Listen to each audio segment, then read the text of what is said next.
জীবনে সাফল্য পেতে ঈশ্বরের বাক্য শুনুন। মানুষের জীবনের লক্ষ্য শুধু ধন সম্পদ, পদমর্যাদা বা নাম খ্যাতি নয়। প্রকৃত সাফল্য হল এমন এক জীবন যেটি ঈশ্বরের আশীর্বাদ ও শান্তিতে ভরা।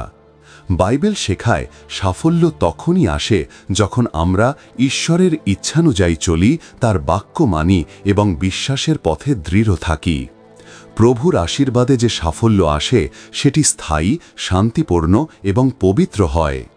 প্রভুকে তোমার সমস্ত কাজে মান্য করো। নীতিবচন 3:5-6। তুমি সর্বান্তঃকরণে সদা প্রভুর ওপরে ভরসা করো, নিজের বুদ্ধির ওপরে নির্ভর করো না। তোমার সমস্ত কাজে তাকে মান্য করো এবং তিনি তোমার পথকে সোজা করবেন। এই বাক্যটি জীবনের এক অবিচল নীতি। অনেক সময় আমরা নিজের শক্তি, বুদ্ধি বা অভিজ্ঞতার উপর ভরসা করি, কিন্তু বাইবেল বলছে প্রভুর ইচ্ছার কাছে আত্মসমর্পণ করো। যখন আমরা ঈশ্বরকে প্রথম স্থানে রাখি, তখন তিনি আমাদের সঠিক পথে পরিচালিত করেন। সাফল্য শুরু হয় ঈশ্বরকে মান্য করা থেকে, নিজের অহংকার নয়। পরিকল্পনা করার আগে প্রার্থনা করো এবং ঈশ্বরকে জিজ্ঞাসা করো, হে প্রভু, এটা কি তোমার ইচ্ছা? যে ঈশ্বরের বাক্য হানে সে সাফল্য পায়। যিহোশুয়া 1:8। এই বিধির বইটি তোমার মুখ থেকে দূরে যেও না। তুমি দিনরাত্রি তাতে ধ্যান করো, যাতে যা কিছু তাতে লেখা আছে তুমি তা অনুসারে করো। তখন তুমি সফল হবে এবং তোমার পথ সমৃদ্ধ হবে। এখানে ঈশ্বর যিহোশুয়াকে বলছেন, যদি তুমি আমার বাক্য পালন করো তবে আমি তোমাকে সাফল্য দেব। এটাই খ্রিস্টীয় সাফল্যের মূল রহস্য। ঈশ্বরের বাক্যে ধ্যান করা, তার শিক্ষা পালন করা এবং পবিত্রভাবে চলা। প্রতিদিন বাইবেল পড়ো ও ধ্যান করো। ঈশ্বরের বাক্য শুধু আত্মিক খাদ্য নয়, জীবনের দিক নির্দেশ। প্রথমে ঈশ্বরের রাজ্য খোঁজো। মথি 6:33। তোমরা প্রথমে ঈশ্বরের রাজ্য ও তার ধার্মিকতা খোঁজো, আর এই সমস্ত কিছু তোমাদের দেওয়া হবে।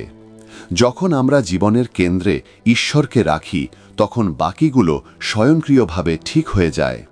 মানুষ প্রায়ই ভুলভাবে ভাবে, আগে অর্থ, পদ, সম্পর্ক, তারপর ঈশ্বর। কিন্তু বাইবেল বলে ঠিক উল্টোটা, আগে ঈশ্বর, তারপর সাফল্য। প্রতিদিন সকালে ঈশ্বরের উপস্থিতিতে সময় কাটাও। কাজ শুরু করার আগে তাকে ধন্যবাদ দাও এবং তার আশীর্বাদ চাও। পরিশ্রমী মানুষের হাতে ঈশ্বর আশীর্বাদ দেন। নীতিবচন 10:4। আলস্যে হাত থাকার দরিদ্র করে, কিন্তু পরিশ্রমী হাত ধনবান করে। ঈশ্বর অলসতাকে পছন্দ করেন না। তিনি চান আমরা পরিশ্রম করি, সততার সঙ্গে কাজ করি এবং আমাদের প্রতিভা ব্যবহার করি। যে মানুষ নিষ্ঠার সঙ্গে কাজ করে এবং ঈশ্বরের সাহায্যে এগোয়, তাকে কেউ থামাতে পারে না। তোমার পরিশ্রম যেন ঈশ্বরের উদ্দেশ্যে হয়। এমনভাবে কাজ করো যেন প্রভু নিজে তোমার বস। বিশ্বাসে স্থির থাকো। ইব্রিয় 11:6। বিশ্বাস ছাড়া ঈশ্বরকে সন্তুষ্ট করা অসম্ভব। যদি তুমি ঈশ্বরের সাহায্য চাও, তবে বিশ্বাসে স্থির থাকতে হবে। যখন চারপাশে সমস্যা, দুঃখ বা বাধা আসে, তখনও যদি তুমি বলো, আমি জানি প্রভু আমার সঙ্গে আছেন, তবে সেই বিশ্বাসই তোমার সাফল্যের চাবিকাঠি। বিশ্বাস মানে অন্ধ আশা নয়, বরং দৃঢ় আস্থা যে ঈশ্বর তোমার মঙ্গল চান এবং তিনি তার সময়ে কাজ করবেন। সততা ও ধার্মিকতা জীবনকে উন্নত করে। গীতসংহিতা 1:1-3। ধন্য সেই ব্যক্তি যে দুষ্টদের পরামর্শে চলে না, বরং সদাপ্রভুর বিধিতে আনন্দ করে এবং দিনরাত্রি তাতে ধ্যান করে। সে নদীর তীরে রোপিত বৃক্ষের মতো, যার ফল যথাসময়ে হয়। সততা, ন্যায় এবং ধার্মিকতা হচ্ছে ঈশ্বরের চোখে সর্বশ্রেষ্ঠ সাফল্য। এই মানুষ জীবনের প্রতিটি ক্ষেত্রে ফলবান হয়।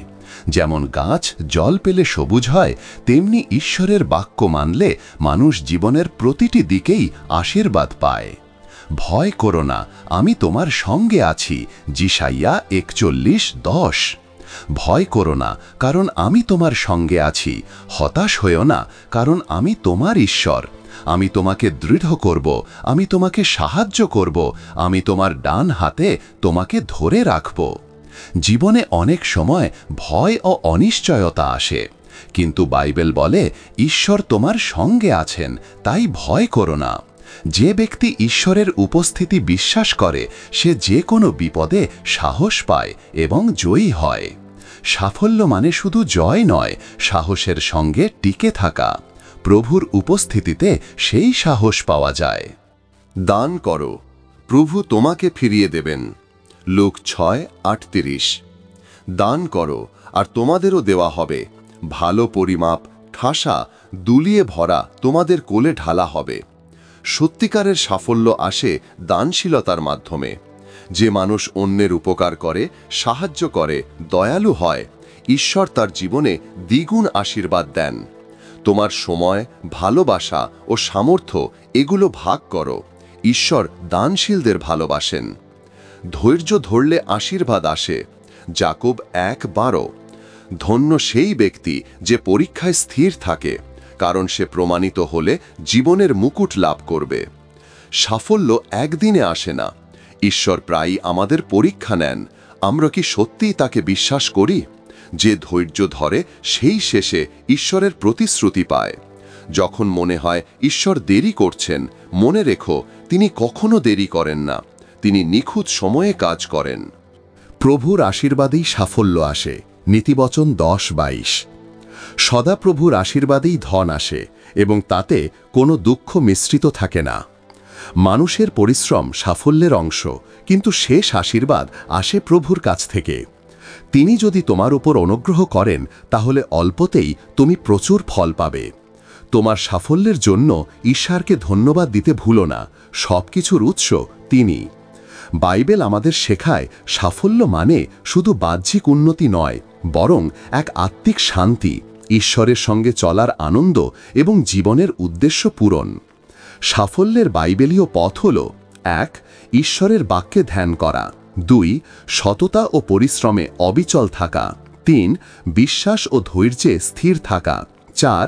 দানশীল ও প্রেমময় জীবনযাপন করা। 5. এবং সর্বোপরি সব কিছুতে প্রভুকে মান্য করা।